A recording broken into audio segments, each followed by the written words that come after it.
Hello students, my self Rahul Kumar स्वागत करता हूं आपके अपने ही चैनल एग्जाम पोटेंशियल में, जिसके इस लेक्चर वीडियो में हम लोग सीखेंगे कि क्या है metabolism, what is difference between metabolic reaction and what are the different types of metabolism. Right, अगर हम लोग सबसे पहले डिफिनीशन पे आते हैं तो डिफिनीशन पे हम लोग कह सकते हैं कि all the chemical reactions that takes place inside the body of a living organism is known as metabolism और metabolic reaction। तो स्टूडेंट्स, मैं आपको एक बात क्लियर कर दूं यहाँ पे कि मेटाबॉलिज्म या metabolic reaction, this both terms are accurately same. Right, दोनों ही सेम चीज़ें हैं, इसमें कोई कन्फ्यूजन की बात नहीं होनी चाहिए। राइट, तो अगर हम लोग फिर से एक बार समझते हैं कि वैसा कोई भी केमिकल रिएक्शन जो कि किसी लिविंग बॉडी के अंदर हो रहा हो, तो उस तरह का केमिकल रिएक्शन क्या कहलाता है? तो मेटाबॉलिज्म कहलाएगा या मेटाबॉलिक रिएक्शन कहलाएगा। राइट, अब हम लोग अगर इसके डिफरेंट टाइप्स की बात करते हैं तो मेटाबॉलिक रिएक्शन और metabolism is of two types. Right, first is anabolism and second one is catabolism. Anabolism is also known as anabolic reaction and catabolic reaction is also known as catabolism. Right? इसको हम लोग समझने से पहले अगर हम लोग थोड़ा सा बैक आते हैं आपके केमिस्ट्री के first chapter, that is chemical reaction, वहाँ पे अगर हम लोग थोड़ा सा समझते हैं तो ये दोनों का जो डिफिनीशन है, उसका जो कॉन्सेप्ट हम लोग आसानी से समझ पाएंगे। राइट, तो सबसे पहले हम लोग बैक आते हैं केमिकल रिएक्शन पे। राइट, तो केमिकल रिएक्शन हम लोग पढ़े थे कि जब भी केमिकल रिएक्शन होता है तो दो बातें होती हैं कि या तो कोई सिंपल मॉलिक्यूल कॉम्प्लेक्स में चेंज करेगा, जिसको हम लोग कह देते हैं कॉम्बिनेशन रिएक्शन। राइट, या दूसरा केस हो सकता है कि कोई कॉम्प्लेक्स मॉलिक्यूल जो है अपने सिंपलर फॉर्म में टूटे। राइट, तो इसके बेसिस पे इसका दो नाम रखा गया है कि या तो वो कॉम्बिनेशन रिएक्शन होगा अगर सिंपल मॉलिक्यूल्स कॉम्प्लेक्स में कन्वर्ट करता है तो उसे हम लोग कॉम्बिनेशन रिएक्शन कहेंगे। राइट, और अगर कोई कॉम्प्लेक्स मॉलिक्यूल टूटता है, ब्रेक डाउन होता है अपने सिंपलर फॉर्म में, तो उसे हम लोग डिकम्पोजिशन रिएक्शन कहेंगे। राइट, अगर ये दोनों का कॉन्सेप्ट आपके पास क्लियर है तो हम लोग आसानी से अब यहाँ पे समझ सकते हैं। ये जो सारा बातें हो रही थी केमिकल रिएक्शन का, ये आउटसाइड लिविंग बॉडी की बात हो रही है अभी। ठीक है, कि आउटसाइड लिविंग बॉडी या इन द लेबोरेटरी, जब तक ये लेबोरेटरी में हो रहा है तब तक ये केमिकल रिएक्शन है।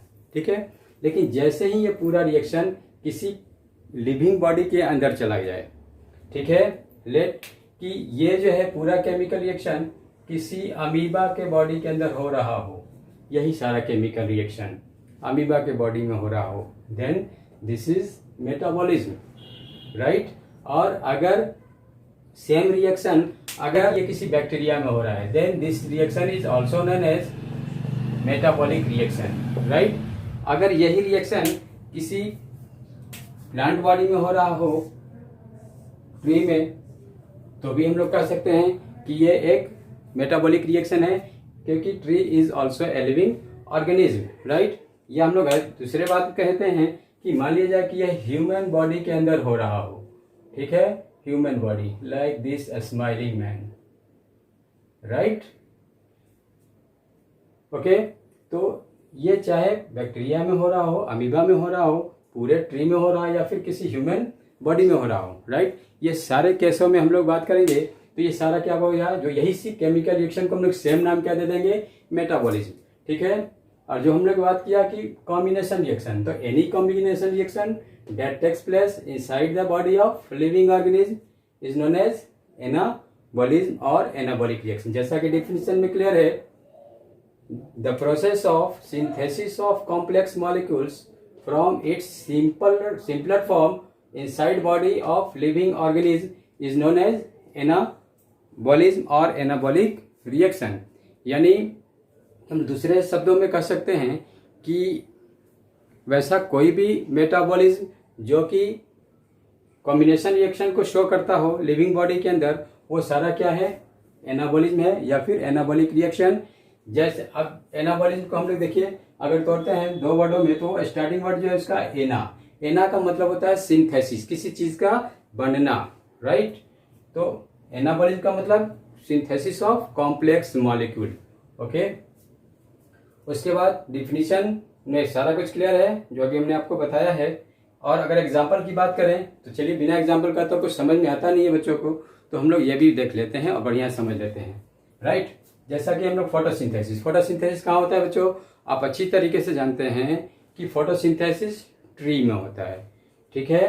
तो ट्री में होता है, ठीक है। तो जब अब ये फोटोसिंथेसिस में होता है क्या, पूरी तरीके से अगर हम समझे तो कि कार्बन डाइऑक्साइड वाटर मॉलिक्यूल के साथ, जो कि सिंपल मॉलिक्यूल्स है, और ये आपस में कंबाइन करता है तो कॉम्प्लेक्स ऑर्गेनिक मॉलिक्यूल बनता है, दैट इज ग्लूकोज, ठीक है।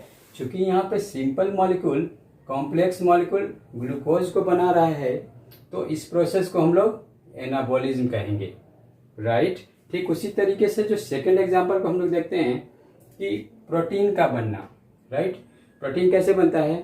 Amino acid 1 plus amino acid 2 and so on, मतलब कि बहुत सारा एमिनो एसिड आपस में कंबाइन करेगा तो प्रोटीन बनेगा।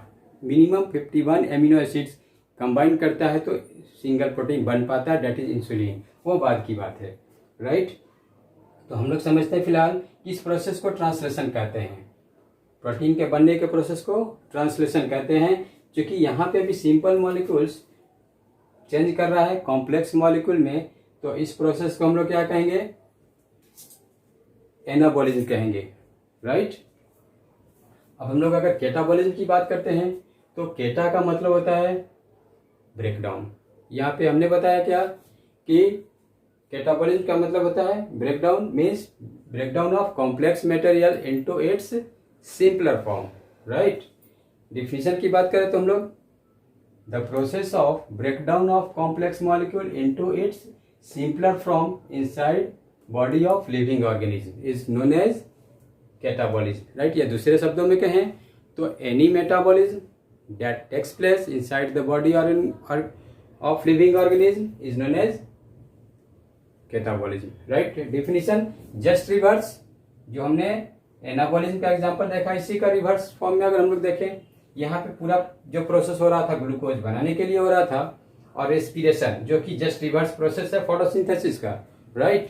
तो इसमें ग्लूकोज जो है वो पूरी तरीके से ब्रेक डाउन होता है, किसमें? उसके constituent simpler form that is carbon dioxide and water molecule, right. इस प्रोसेस को हम लोग कैटाबॉलिज्म कहेंगे क्योंकि कॉम्प्लेक्स मॉलिक्यूल सिंपलर मॉलिक्यूल में टूट रहा है, ओके। ठीक उसी तरीके से हम लोग बात करें प्रोटीन का, तो प्रोटीन का बनना एनाबॉलिज्म था, तो प्रोटीन का टूटना कैटाबॉलिज्म है, राइट। अब प्रोटीन चूंकि एमिनो एसिड से मिलके बना है तो प्रोटीन टूटेगा भी एमिनो एसिड्स में, राइट। तो ये प्रोसेस जो है कैटाबॉलिज्म कहलाता है, राइट। तो आप आसानी से समझ चुके होंगे कि क्या है मेटाबॉलिज्म, क्या है metabolic reaction and how it is differ from a chemical reaction, right. तो स्टूडेंट्स, आज के लेक्चर वीडियो में बस इतना।